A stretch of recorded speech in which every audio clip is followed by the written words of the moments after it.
요한일서 1장 6절에서 2장 6절에 있는 말씀을 우리 다 같이 합독합니다. 만일 우리가 하나님과 사귐이 있다 하고 어둠에 행하면 거짓말을 하고 진리를 행하지 아니함 이거니와 그가 빛 가운데 계신 것 같이 우리도 빛 가운데 행하면 우리가 서로 사귐이 있고 그 아들 예수의 피가 우리를 모든 죄에서 깨끗하게 하실 것이요 만일 우리가 죄가 없다고 말하면 스스로 속이고 또 진리가 우리 속에 있지 아니할 것이요 만일 우리가 우리의 죄를 자백하면 그는 미쁘시고 의로우사 우리 죄를 사하시며 우리를 모든 불의에서 깨끗하게 하실 것이요 만일 우리가 범죄하지 아니하였다 하면 하나님을 거짓말하는 이로 만드는 것이니 또한 그의 말씀이 우리 속에 있지 아니하느니라. 나의 자녀들아 내가 이것을 너희에게 쓰면 너희로 죄를 범하지 않게 하려 함이라. 만일 누가 죄를 범하여도 아버지 앞에서 우리에게 대언자가 있으니 곧 의로우신 예수 그리스도시라. 그는 우리 죄를 위한 화목제물이니 우리만 위할 뿐 아니요 온 세상의 죄를 위함이니라. 우리가 그의 계명을 지키면 이로써 우리가 그를 아는 줄로 알 것이요 그를 아노라 하고 그의 계명을 지키지 아니하는 자는 거짓말하는 자요 진리가 그 속에 있지 아니하되 누구든지 그의 말씀을 지키는 자는 하나님의 사랑이 참으로 그 속에 온전하게 되었나니 이로써 우리가 그 안에 있는 줄 아노라.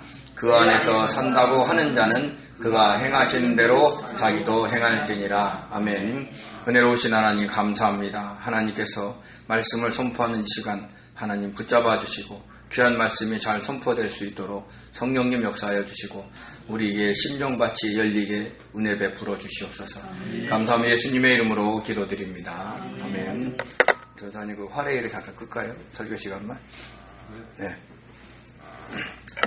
사도 요한은 태초부터 있는 생명의 말씀인 예수 그리스도 즉 복음을 전하는 이유에 대해 사귀기 위함이라고 했습니다. 다른 누구와의 교제를 나누기 위함이라는 것입니다. 우리가 어떤 사람과 관계를 맺고 계속해서 교제하는 이유에는 여러 가지가 있습니다. 연인과 부부로 관계를 맺고 교제를 이어가거나 부모와 자식의 관계로 교제를 이어가거나 직장의 동료나 사업의 파트너로 관계를 맺고 교제를 이어갈 수 있습니다. 그러나 교회에서는 예수 그리스도 즉 복음으로 인한 성도로서 관계를 맺고 교제를 이어가는 것입니다. 특별히 태초에 있는 생명의 말씀은 예수 그리스도 즉 복음으로 성도 간의 사귐, 교제를 하기 위해서는 전제 조건이 있습니다. 그것은 하나님 아버지와 예수 그리스도와 함께 교제를 해야 한다는 것입니다. 이 말씀은 주님 안에서 성도 간의 교제가 이루어져야 한다는 뜻입니다. 서로의 가치관과 세계관이 맞아서 교제를 하는 게 아닙니다. 자기의 삶과 스타일이 맞아서 교제하는 것도 아닙니다. 자기와 맞든 또 여러모로 맞지 않든 주님 안에서 교제를 해야 한다는 것을 의미하고 있는 겁니다.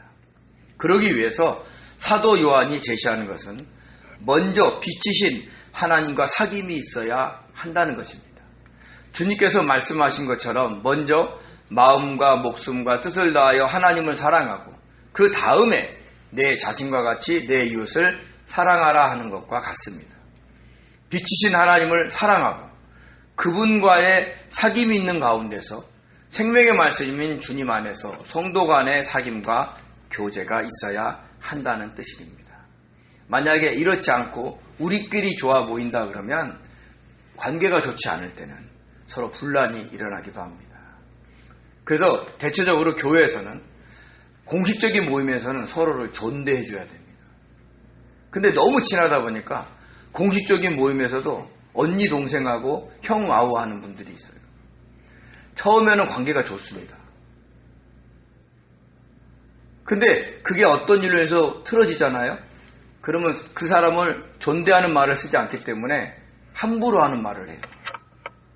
우리가 어떤 그 심리학자가 부부싸움을 했을 때 부부가 서로 존대를 하잖아요. 그러면 막 올랐던 화가 점점 줄어든대요. 근데 반말하잖아요. 그럼 막 더 화가 치밀어 온다는 거예요. 그래서 우리가 주님 안에서 성도 간에 사귀려면 반드시 상하 관계없이 서로 존대해 주셔야 돼요. 나보다 어리다고 해서 함부로 대하거나 하면 안 됩니다. 그래서 저도 그러려고 애를 쓰는데 너무 어리면 호칭만은 존대를 해요. 반말을 해도 어느 선생님, 집사님 이거 했어? 이렇게 얘기합니다.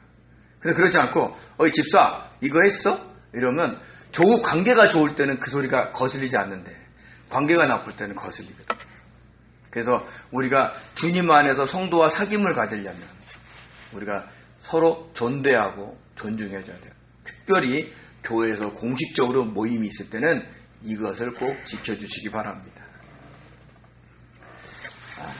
그러면 어떻게 해야 하나님과 사귀고 교제할 수 있을까요? 그러기 위해서는 하나님이 어떤 존재인 것을 알아야 합니다.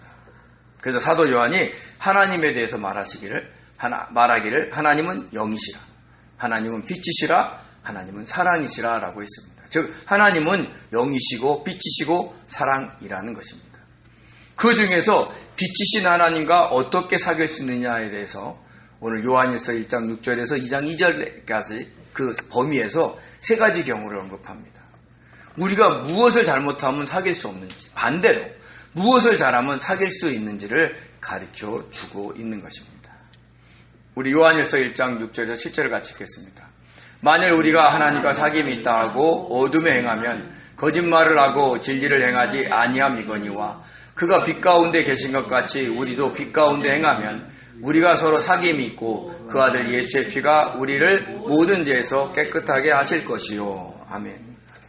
빛이신 하나님은 어둠이 없고 죄가 없으시기 때문에 그 하나님과 교제하기 위해서는 어둠에 있지 않고 죄가 없어야 합니다. 그래서 첫째는 먼저 어둠에 행하지 않고 빛 가운데 행해야 한다라고 했습니다. 그러기 위해서는 우리는 어둠에 있지 않아야 합니다. 어둠의 스코토스는요, 암흑, 어둠, 은밀함이라는 뜻이 있는데요. 이것은 다른 말로 표현하면 이 세상의 지금의 풍조를 의미하고 있습니다. 사탄의 지배를 받고 있는 이 세상의 풍조에 따라 살아가는 것이 어둠에 행하는 겁니다. 이 세상의 풍조는 어떻습니까? 자기만을 아는 개인주의를 바탕으로 물질 만능주의, 출세지상주의, 경쟁 승리주의가 만연해 있습니다. 자기를 위해 자기 뜻대로 잘 사는 것이 제일 잘하는 것인 줄을 아는 그런 세상이라는 것이죠. 물론 이 세상을 살아가야 하는 성도들이 이 세상의 풍조의 영향을 받지 않고 살아갈 수 있는 방법은 없습니다. 그렇지만 이 세상의 풍조에 너무 빠져 살아가지 않아야 어둠에 있지 않을 수 있다는 말입니다. 그런데 나는 하나님과 사귐이 있어, 하나님과 교제하며 살아가는 사람이야 라고 하면서 어둠인 이 세상의 풍조에 너무 빠져 살아간다면 그것은 하나님과 사귀는 것이 아니기 때문에 하나님과 사귄다는 그 말 자체가 거짓말이 된다는 얘기를 하는 겁니다. 하나님과 진정으로 사귐인 성도는 이 세상의 것을 갖고 안 갖고에 큰 비중을 두지 않습니다. 얻을 수도 있고 얻지 못할 수도 있는 거예요. 그렇지만 반드시 하나님이 책임져 주시고 채워주실 것이라는 소망을 잊지 않는 겁니다. 그러다 보면 다른 사람과 막 경쟁에 너무 올인하지 않고 또 내가 어떤 것을 해내지 못한 것에 대해서 너무 안타까워하지 않고 하나님이 주신 환경에 감사하며 살아갈 수 있다는 것을 우리는 아셔야 됩니다. 그리고 사도 요한이 말하는 것이 그 어둠인 이 세상에 빠져 살아가는 것은 진리를 행하지 않는 것이다 라고 이야기를 했습니다. 우리 요한복음 17장 17절 같이 읽겠습니다. 그들을 진리로 거룩하게 하옵소서. 아버지의 말씀은 진리이니이다. 아멘. 요한복음 1장 1절입니다. 태초에 말씀이 계시니라. 이 말씀이 하나님과 함께 계셨으니 이 말씀은 곧 하나님이시니라. 아멘. 14장 6절입니다. 예수께서 이르시되 내가 곧 길이요 진리요 생명이니 나로 말미암지 않고는 아버지께로 올 자가 없느니라. 아멘. 진리가 하나님의 말씀이고 하나님의 말씀이 주님이시라는 겁니다.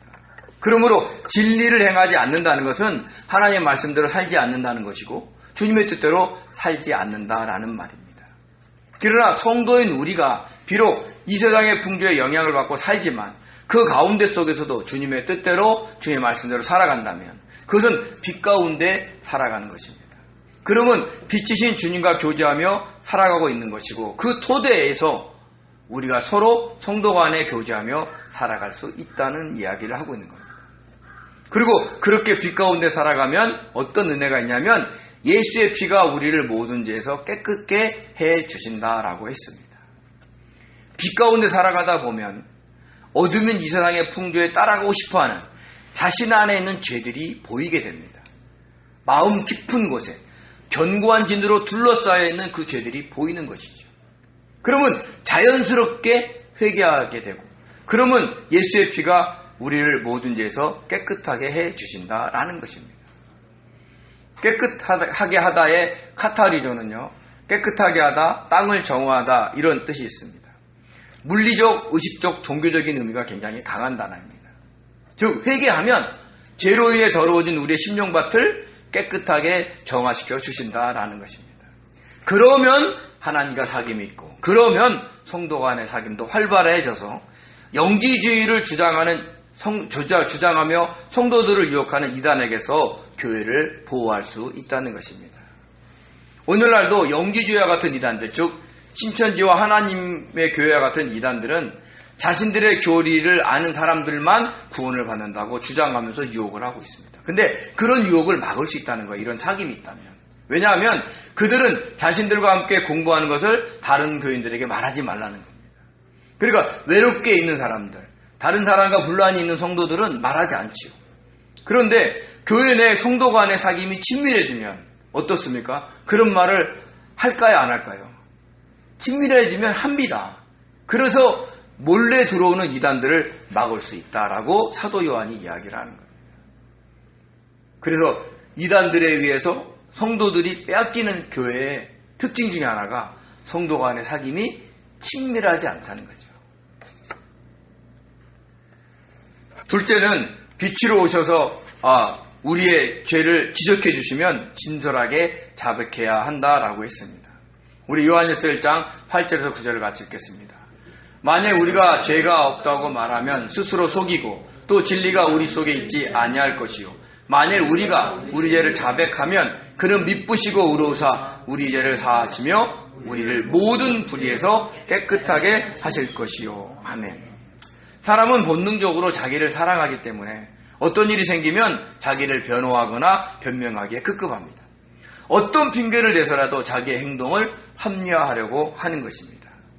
그러나 그것은 자기 스스로를 속이는 것이고 진리가 자신 안에 있지 않다는 것을 증명해 주고 있다라는 말씀입니다. 속이다의 플라나오는요, 길을 잃게 하다, 미혹하다, 빗나가다, 방황하다라는 뜻이 있습니다. 성도인 우리에게는요, 주님을 믿을 때 성령께서 우리 심령 안에 내주하신과 동시에 하나님을 향한 시온의 대로가 펼쳐지게 되어 있습니다. 시편 84편 5절을 같이 읽겠습니다. 주께 힘을 얻고 그 마음에 시온의 대로가 있는 자는 복이 있나이다. 아멘. 시온이 어디입니까? 하나님의 성전이 있는 예루살렘이고 또 우리가 가야 할 하나님의 나라를 상징하는 겁니다. 그리고 그 길은 하나님의 말씀대로 주님의 뜻대로 살아가야 갈 수 있습니다.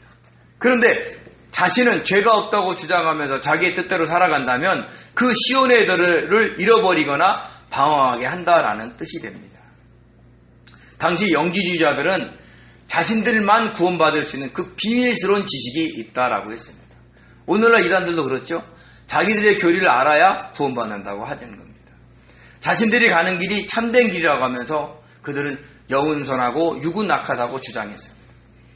그래서 자신들의 육체를 괴롭게 하는 극단적인 금욕주의와 그리고 자신들의 육체를 타락의 길로 몰아가는 극단적인 쾌락주의가 성행을 했던 것입니다. 그러나 그것은 그들이 인정을 하든 인정을 하지 않든 아무 관계없이 하나님께 죄를 짓는 것이라는 것을 그들은 몰랐던 겁니다. 그러므로 그들 안에는 빛이신 주님, 하나님의 말씀의 진리가 없는 것이고 그로 인해서 영원한 멸망의 길로 달려가고 있는 겁니다. 얼마 전에 대구 신천지에서 114기 10만 수요식이 있었습니다. 엄청나죠. 대단하죠. 근데 부러워할 게 하나도 없어요. 그들은 멸망의 길로 함께 손잡고 가고 있기 때문에 안타까워할 뿐입니다. 여러분들이 눈에 보이는 교세가 중요한 게 아니라 누구를 믿느냐, 누구를 따라가느냐, 그래서 우리가 시온의 대를 달려가느냐를 중요하게 여기는 지혜로운 성도 되시기 바랍니다. 자, 그렇지만 빛으로 오셔서 자신이 행한 죄를 지적해 주실 때마다 죄를 자복하고 회개한다면 주님은 미쁘시고 의로우시기 때문에 언제든지 죄를 용서하시고 우리를 모든 불의에서 깨끗하게 해 주신다라고 말씀하고 있는 겁니다. 자백하다의 홀모로게오는 약속하다, 고백하다, 시인하다, 선포하다, 칭찬하다라는 뜻이 있고요. 미쁘시다의 피스토스는 믿을 만한, 신실한, 신뢰하는, 믿는이라는 뜻이 있고, 의로운의 디카이오스는 의로운, 옳은, 정직한이라는 뜻을 갖고 있습니다. 우리는 자신의 잘못으로 인해 죄를 지을 것을 알 때도 있지만 잘못한 것이 없다고 생각했는데도 빛이신 주님이 우리를 비춰주셔서 우리가 잘못한 행동을 한 것을 알 때도 있습니다. 그럴 때마다 그것을 인정하고 죄를 고백하면 하나님은 미쁘시고 의로우셔서 우리의 죄를 사해 주시고 모든 불에서 깨끗하게 해 주신다라는 것을 강조하고 있는 겁니다. 아유, 지난번에 지은 죄를 이번에도 지었는데 사람이 염치가 있지. 어떻게 또 죄를 고백하면서 용서해달라고 우리가 그럴 수 있겠어? 라고 얘기하면서 회개하지 않으면 절대로 안 됩니다. 주님은 우리가 자신이 지은 죄를 알고 고백하는 것을 엄청 좋아하시기 때문에 아무리 자주 같은 죄를 고백한다 할지라도 다 들어주시고 용서해 주신다는 걸 잊지 마시기 바랍니다. 그래서 그분이 미쁘시고 의로우시다라고 하는 겁니다.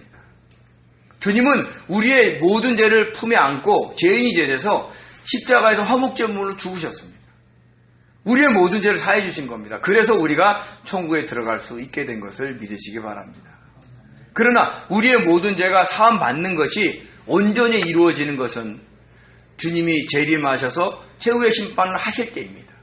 그렇지만 우리들은 이 세상의 풍조에 따라 살아가는 육을 갖고 있는 존재이기 때문에 언제든지 주님께 죄를 지으며 살아갈 수 있습니다. 그것을 인정하라는 거예요.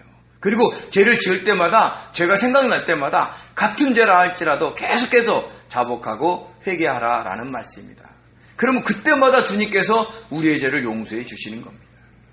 구원파는요, 우리가 주님을 믿고 진짜 구원을 받았다면 다시는 회개할 필요가 없다라고 합니다. 왜냐하면 주님께서 2000년 전에 십자가에 못 박혀 죽으심으로 우리의 모든 죄를 용서해 주셨기 때문입니다. 이건 진리입니다. 그런데 이 말은 맞는 말인가 동시에 틀린 말입니다. 우리의 모든 죄를 용서해 주신 것은 맞는 말이지만 그 용서가 온전히 이루어지는 것은 우리가 주님께로 갈 때 이루어지기 때문에 우리는 이 땅에서 끊임없이 죄를 자복하고 회개해야 한다는 것을 잊지 마시기 바랍니다. 성경에는 어떤 원리가 있어요? already not yet. 이미 이루어졌지만 아직 완성된 건 아니다라는 원리가 있잖아요. 이 회개도 마찬가지예요. 우리는 완전한 죄로 용서를 받았어요. 그러나 아직은 온전해지지 않는 것을 잊지 마시기 바랍니다. 그래서 스펄전 목사님은 이렇게 얘기합니다. 계속되는 회개가 그 죄를 없앤다라고 말이죠. 우리가 습관적으로 짓는 죄를요, 한 번 회개했다고 다시는 죄를 짓지 않을 수 있을까요? 그럴 수는 없습니다. 그런 일은 거의 일어나지 않습니다. 반복해서 죄를 짓습니다. 그럴 때마다 계속해서 반복해서 자복하고 회개하면 점점 안 짓게 되고 또 그 부분에 대해서 영이 성장하여서 그 죄를 물리칠 수 있는 능력이 생기는 겁니다. 그때까지 우리는 같은 죄를 지어도 주님 오늘 내가 또 이랬네요. 내가 또 이랬네요. 하고 회개하는 것이 지혜로운 것이라는 걸 얘기하고 있는 거죠. 우리가 그 서커스들 공연하는 거 보지요. 고난도 줄타기 보면 어떻습니까? 막 이쪽에서 막 왔다 갔다 하면서 뺑글뺑글 돌고 저쪽에 있는 사람을 손을 잡잖아요. 처음부터 잘 잡았을까요? 못 잡았겠죠. 그럼 어떻게 됩니까? 네? 떨어지는 거예요. 근데 그들이 그렇게 마음 놓고 자기네 재능을 발휘해서 연습할 수 있는 것은 그 밑에 깔려있는 그물망이 있기 때문입니다. 잘못 회전하여서 동료의 손을 놓치면 어떻게 되겠어요? 만약에 그물망이 없다면 끔찍한 일이 벌어지는 거예요. 그러나 그때마다 그물망 위에 떨어지기 때문에 안전한 겁니다. 그리고 다시 올라가서 그 기술을 다시 연습해서 완성하는 것입니다. 그런 것과 같이 우리에게도 모든 죄를 사해 주신 그 주님의 보혈이라는 안전한 그물망이 있기 때문에 같은 죄를 반복해요 지어 회개한다 해도 주님은 다 용서해 주십니다. 그리고 서커스 단원이 고난도 기술을 연습하여 완성하듯이 우리도 반복해서 회개로 인해서 그 죄에서 그 잘못된 행동에서 벗어날 수 있다는 것을 우리는 아셔야 된다는 겁니다. 주님은 우리가 같은 죄를 반복해서 짓고 회개한다고 야 이제 지겨워 그만 기도해라고 외면하지 않으십니다. 그 과정에서 변화되고 있는 우리들을 알기에 언제든지 죄를 용서해 주시는 겁니다. 그러므로 빛 대신 주님이 비춰주시면 그로 인해서 잘못된 행동의 죄가 보일 때마다 자복하며 용서를 구하는 복된 성도님들이 되시기 바랍니다. 그러면 모든 불의에서 깨끗하게 해주시라는 거예요. 자, 불의의 헬라어 아디키아는요, 부정한 행위, 잘못된 행동이라는 뜻이 있습니다. 즉 우리가 주님과 누군가에게 심한 말을 하거나 잘못된 행동을 한 것을 고백하면 용서해 주시고 우리의 그 심한 말과 잘못된 행동을 어떻게 해요? 깨끗하게 정화시켜 주신다라고 이야기를 하는 겁니다. 이렇게 첫째는 우리가 빛 가운데 행함으로 마음의 죄가 보여 회개하면 우리의 심령을 깨끗하게 정화 주시는 것이고, 둘째는 우리가 죄를 자복하고 회개하면 그 몸의 행실까지 깨끗하게 정화시켜 주신다라는 것을 이야기를 하고 있는 겁니다. 그러면서 어떻게 돼요? 우리의 영이 성장 성숙하고 마음과 몸이 바뀌어간다라는 것을 이야기를 하고 있는 거예요.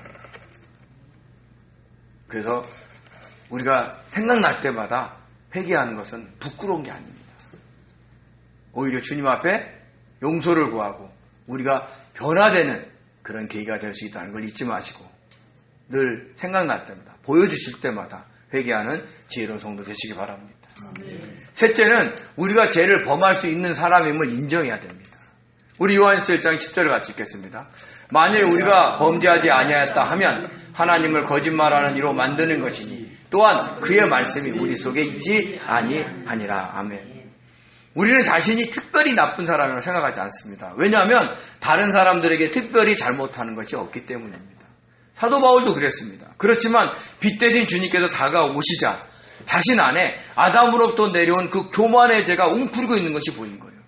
선을 행하려는 자신 안에 마음으로는 악을 행하고 있는 그 죄를 본 것입니다. 그래서 이 사망의 몸에서 누가 나를 건져내라고 외치며 괴로워했던 겁니다. 이렇게 모든 사람은 다 하나님 앞에서 범죄하며 살아갑니다. 그런데 자신은 그 비밀스러운 지식을 갖고 있어 구원을 받았기에 어떤 죄도 짓지 않는다고 주장하는 그 영지주의와 같은 사람들은 하나님을 거짓말하는 자로 만드는 것뿐만 아니라 그들의 마음속에 하나님의 말씀이 있지 않는다라는 것을 이야기하는 겁니다. 하나님은 분명히 모든 인간이 죄를 범한다라고 말씀을 하셨던 것을 잊지 마시기 바랍니다. 우리 시편 14편 1절을 같이 읽겠습니다.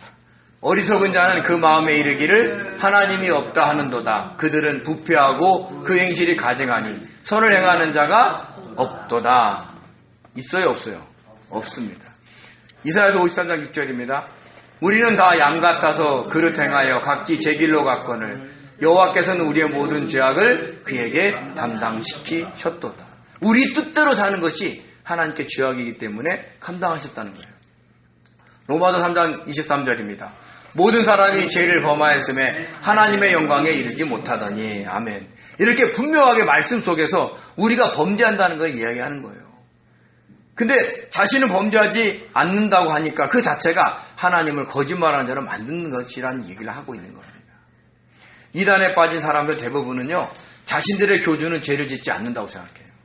또 어떤 사람은요, 자신들의 교주는 죽지 않고 영생한다고 합니다. 그런데 그들은 죽었습니다. 그리고 앞으로 죽을 것입니다. 그러면 그때는 자신들의 교리를 수정해서 또 다른 이단을 양성합니다. 사도 요한이 있을 그 당시 영지주의 영향이 오늘날까지 미치고 있는 겁니다. 어떤 비밀스러운 지식을 알므로 구원받는 것이 절대로 아닙니다. 자신들이 얘기하는 그 성경 공부를 이수해야 구원을 받는다는 것도 아니고 또 누군가를 반드시 전도해야 구원을 받는 것은 절대로 아닙니다. 자신이 죄인임을 고백하고 주님께서 십자가에 못 박히심으로 자신의 모든 죄가 사함받아 구원받았다는 것을 알고 그 주님을 구주로 믿고 영접하면 구원을 받는 겁니다. 그리고 그때부터는 마음에 열린 시온의 대로를 향해 달려가 영과 혼과 몸이 온전히 구원을 받는 그 방법으로 달려가야 한다는 거죠. 이렇게 첫째는 어둠에 행하면 진리를 행하지 않는 것이고, 둘째는 죄를 자복하지 않으면 그 속에 진리가 없는 것이고, 셋째는 자신은 범죄하지 않는다고 하면 그 속에 하나님의 말씀이 있지 않는다라고 했습니다. 즉 우리가 어둠에 행하고 죄를 자백하지 않고 범죄하지 않는다고 우기는 것은 우리 안에 뭐가 없는 거예요? 참 진리신 하나님의 말씀이 없는다라는 것을 증명한다는 거예요. 그러므로 우리는 항상 하나님의 말씀을 읽고 묵상해야 됩니다. 그 자신을 봐야 돼요.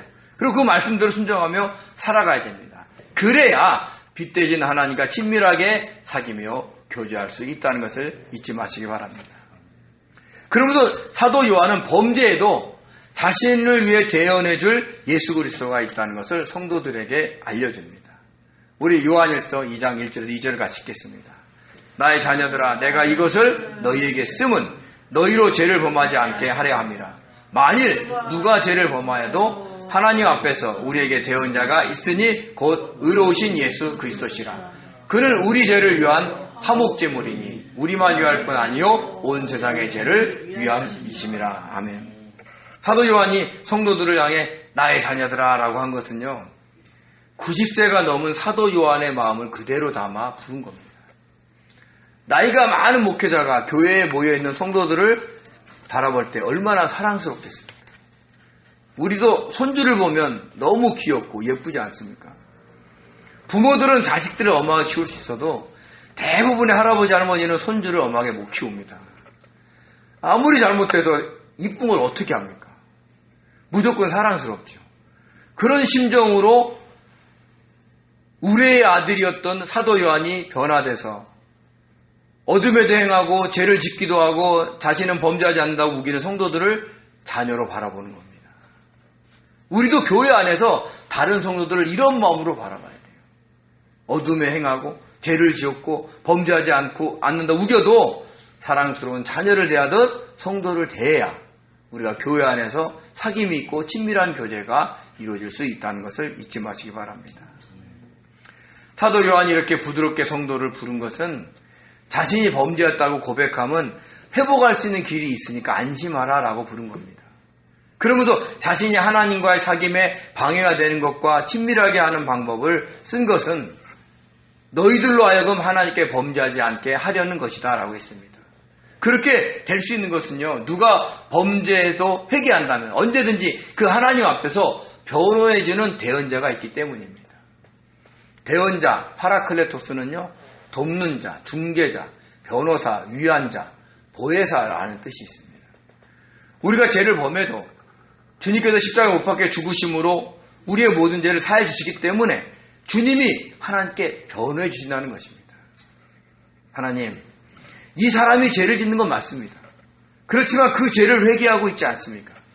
또 제가 십자가에서 하나님께 죄 용서를 받지 않았습니까? 그러니 이 사람의 죄를 용서해 주십시오라고 변호해 주고 있다는 겁니다. 아까도 말씀드렸지만 여기서 대언자가 요한복음에서는 보혜사로 번역이 됐습니다. 그런데 요한복음에서는 성령님을 보혜사라고 지칭을 한 것을 우리는 알 수 있습니다. 우리 요한복음 14장 16절 그리고 26절을 같이 읽겠습니다. 내가 아버지께 구하겠으니 그가 또 다른 보혜사를 너희에게 주사 영원토록 너희와 함께 있게 하리니 보혜사 곧 아버지께서 내 이름으로 보내실 성령 그가 너희에게 모든 것을 가르치시고 내가 너희에게 말한 모든 것을 생각나게 하리라. 아멘. 주님께서 십자가에 못 박혀 죽으시고 부활 승천하셔서 하나님께 가서 구하면 하나님께서 주님의 이름으로 다른 보혜사인 성령을 주신다는 거죠. 그때 이 보혜사가 헬라어로 파라클레토스입니다. 그리고 여기서 다른이라는 헬라어 알로스는요. 본질적으로는 같으나 형태적으로 다른 것을 의미합니다. 즉 본질은 하나님과 예수님과 성령님이 같으나 그 사역에는 다르기 때문에 성령님을 다른 보혜사라고 지칭을 한 것입니다. 또 우리가 알 수 있는 것은 예수님과 성령님의 사역이 보혜사, 대언자, 변호자의 역할을 한다는 거예요.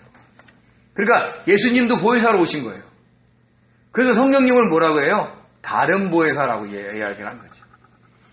그래서 주님은 지금도 하나님 우편에 앉아 계셔서 우리를 위해서 중보하며 변호해주고 있다는 것을 잊지 마시기 바랍니다. 우리 로마서 8장 34절입니다. 누가 정죄하리요? 죽으실 뿐 아니라 다시 살아나신 이는 그리스도 예수시니 그는 하나님 우편에 앉아 계신 자요 우리를 위하여 간구하시는 자신입니다. 변호사, 대언자, 보혜사로 역할을 지금 하고 있다는 겁니다. 이렇게 우리가 죄를 범해도 자신이 범죄할 수 있는 존재라는 걸 알고 회개하면 의로우신 주님께서 하나님 앞에서 변해주고 있다는 거예요. 그러므로 안심하고 죄를 지을 때마다 회개하라는 겁니다. 구약의 이스라엘 백성들이 죄를 범할 때는 속죄제로 짐승을 잡아들였습니다. 그러나 주님은 우리의 모든 죄사함을 위해서 십자가에 못 박혀 죽으셨지만 속죄제물이 아니라 화목제물로 죽으셨습니다. 왜냐하면 주님은 점도 없고 흠도 없는 온전한 제물이셨기 때문입니다. 물론 구약에 드렸던 그 속죄제물로 그 짐승들도 점도 없고 흠도 없는 것을 드렸지만 그것으로는 죄를 영원히 용서받지 못하고 하나님과 인간을 영원히 화목하게 하지 못했습니다. 그래서 그들은 죄를 지을 때마다 짐승의 제사를 반복해서 드렸던 겁니다. 우리 히브리서 10장 3절과 4절 그리고 10절을 같이 읽겠습니다. 그러나 이 제사들에는 해마다 죄를 기억하게 하는 것이 있나니 이는 황소와 염소의 피가 능히 죄를 없이 하지 못함이라.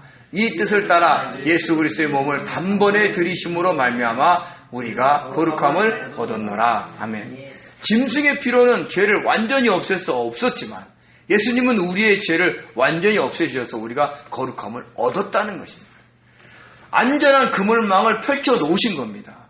서커스 단원이 아무리 실수하여 떨어져도 살 수 있듯이 우리가 아무리 죄를 지어도 회개하면 용서해 주시는 그 죄사함의 그물망에 걸리기 때문에 안전하다는 거죠.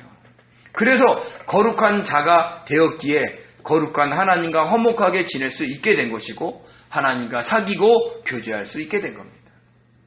지금도 어둠에 있지 않고 빛 가운데 행하며 죄를 자백하고 자신이 범죄할 수 있는 존재라는 것을 인정하며 살아간다면 우리는 거룩한 자로 하나님과 사귀며 교제하며 살아갈 수 있습니다. 주님의 뜻을 묻고 성령의 도우심을 구하고 성령의 감동하심과 역사하심에 경험하면서 살아갈 수 있는 겁니다. 이것이 진정한 하나님과의 사귐입니다. 그런 다음에야 우리가 다른 성도들과 친밀하게 사귈 수 있다는 걸 잊지 마시기 바랍니다.